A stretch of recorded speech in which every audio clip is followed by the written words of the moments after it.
অনাবিল আনন্দে ভাসছে চাঁপাইনবাবগঞ্জের শিবগঞ্জ উপজেলার শেরপুর ভান্ডার গ্রামের রুমি বেগম ও হারুনুর রশিদের পরিবার। তাদের ঘর আলো করে আজ জন্ম নিল এক কন্যা সন্তান।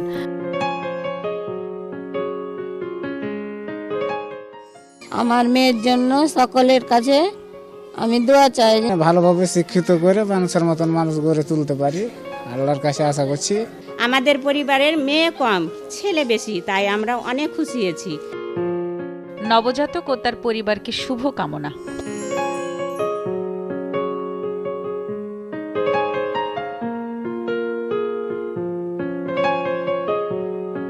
আমাদের লিটল স্টারের চাই double care twinkle baby soap, ত্বককে রাখে কোমল আর অ্যান্টিব্যাকটেরিয়াল ফর্মুলা রাখে জীবাণুমুক্ত।